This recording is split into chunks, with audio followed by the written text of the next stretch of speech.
What's up guys, my name is Chris and today I'm gonna show you guys and explain to you how you can get better at Valorant and how I got from a gold playstyle and mindset and rank to a diamond, soon to come ascendant. Alright, so I have 5 things that I'm gonna address you guys and that are gonna make you 100% better at the game, and I'm gonna help you to rank up as much as you can at the level that you are in, because maybe you are in gold stack now and you can't get up to plat just because of one of these things or maybe more. Let's start. So we have the aim issue, the movement issue, we have communication issue, and then we have selfishness and bad habits. These are 5 principles of mine that I think I need to improve. First, aim, and let's see why do I think aim is so important in this game. One, aim is not important only in this game, it's important in any game that you're gonna play. Having the best aim is one of the best features that you can have playing video games. You could be so trash at communications, you could have so many bad habits, but if you have good aim you can beat a lot of players, and it's like unbearable how important the aim is. So I'm gonna talk a bit about aiming and what I did to improve my aim. First of all, sensitivity. Try to get a more comfortable sensitivity. If you have a low sensitivity and you feel like you're missing because you're not reaching the target, or maybe you are a bit, let's say, too far away from the target, try to minimize or make the sense a bit higher. I saw these days that I played, I saw some guys with ridiculous sense. I'm talking 1600 DPI with 55 in game sense, which is like, that's crazy. Think about it, I'm playing 800 DPI with 23 in game, 0.23, and hearing the double of both of them is like really mad. Anyway, try to get sense from how big your mouse pad is and your movement and your freedom of mouse. If you have a wireless mouse or wired mouse, try to get a sense that it's gonna be comfortable for your setup. Me, I have a wireless mouse and I have a big ass mouse pad, so I'm playing a low sense just because myself I'm more comfortable on a low sense than a high sense. I played on a high sense on a lot of games, for example Fortnite or Call of Duty and all that, and I can't really get to good with big sense. With low sense I feel like I improve a lot better and I can control a lot better my movements overall. What did I do? First of all, I found my sense. Second thing, try to devote some kind of movement, which is really important. Movement is really important in this game, especially strafing, counter strafing. Counter strafing is harder, and I can't even manage to do it sometimes. Sometimes I'll be trying to do it, or I'll do it by mistake sometimes, believe it or not, but most of the times I can't do it just because it's more advanced for myself. I don't know for you guys, you may learn it easily, but for me it's a more advanced technique and I can't really learn it, which is the issue with it. But movement is really important in this game. Try to not stay still like a duck and spray like an idiot, because this is not CSGO. In CSGO, when you spray and you have control spray, you're killing your players, you know what I'm saying? You stop, you spray, control spray, and you kill them.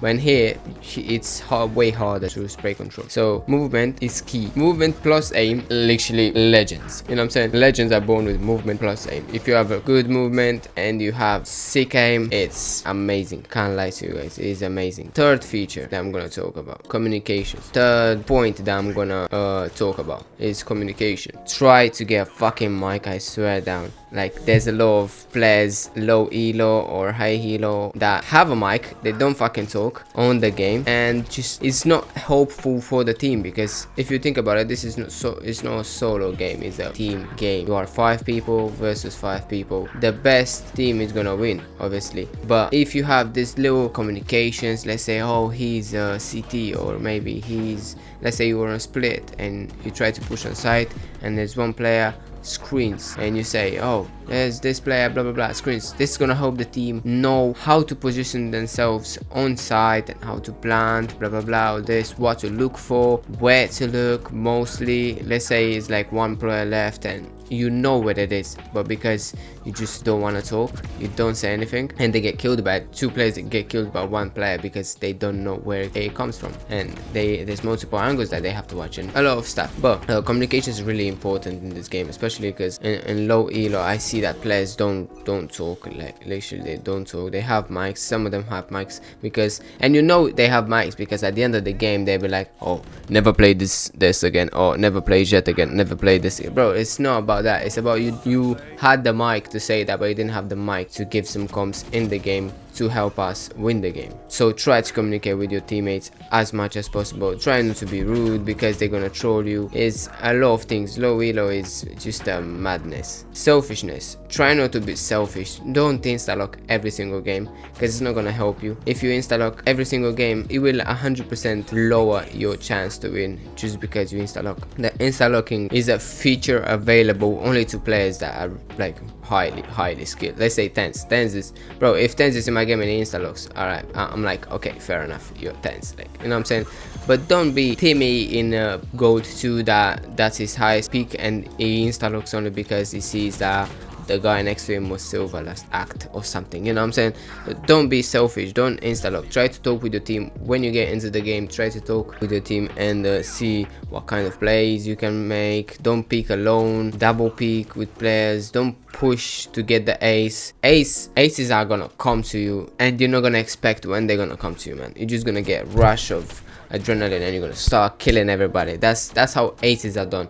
You don't have to push an ace. If you've killed 3 players, you don't have to push an ace, because if you die and the next person is not able to kill the last 2 persons, then you're fucked up around just because you were selfish and you try to get that ace. Or just saying, when you get into a game, depending on the map, try to have at least 3 characters on each map that you 100% want to play, you are good at. Don't be all duelist. Let's say have 1 duelist. On some maps I have 2 sentinels, 1 duelist. On some maps I have 2 sentinels, 1 initiator.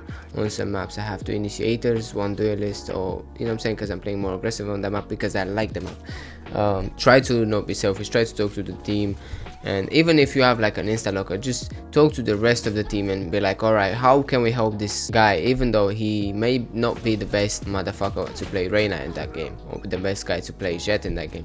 Try to see how can you help him in terms of combinations, or you know, like a stun or stuff like that, you know what I'm saying? Try to help him with abilities more than with aim, because if he doesn't have aim, if you help him with abilities, of course he's gonna get kills. So try to play with the team, don't be selfish. Bad habits, that's the last thing I'm gonna talk about, and that's how I'm gonna end the video. Bad habits, just try to get rid of the bad habits ASAP. Like if you have a bad habit to crouch, which I had when I started playing this game, try to get rid of that bad habit. It's not something that's gonna help you. Try to get rid of as many bad habits as you have. Let's say you have a bad habit to shift and peek, crouch and spray. Let's try to unbind the crouch, because then your brain is gonna be like, okay, I'm pressing this button but it's not doing anything, why am I pressing this button? So overall, that's how I got rid of my crouch spraying.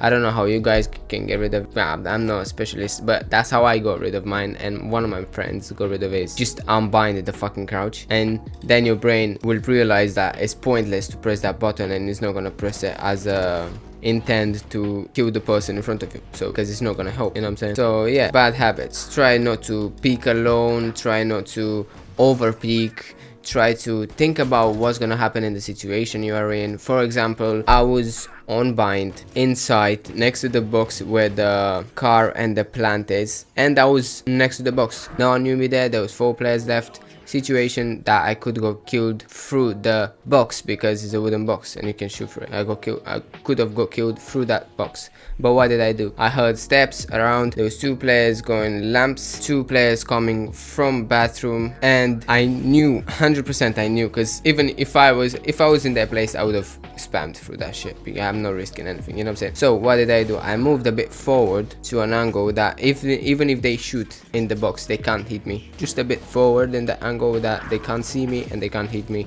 through the box. Then I moved back after they sprayed, because once they sprayed a bit, they're like, okay, no one is there, no one died, no one got hit, nothing, blah blah, no one is there.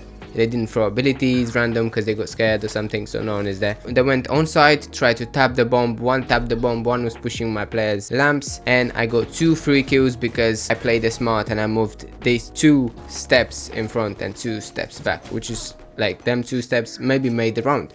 Because imagine I would have died there, and one of them would have stacked the plant, the bomb, and the other one would have died, my other player. So my 2 kills, they were very important. The decision was very important. I could have had a bad habit and I could have wanted to peek and try to kill them, but I didn't. yeah, that is what I wanted to show you guys, what I wanted to talk to you about. This is the proof that I am in Diamond 2 now. Literally last act I was gold. I mean, it says plat 1 here, but I was gold, and I went from gold to Diamond 1 just in 1 week of starting to play and improve. But yeah, that's gonna be for the video. Thank you so much for watching, guys. My name is Chris, and I'll see you in the next episode of Valorant. Peace.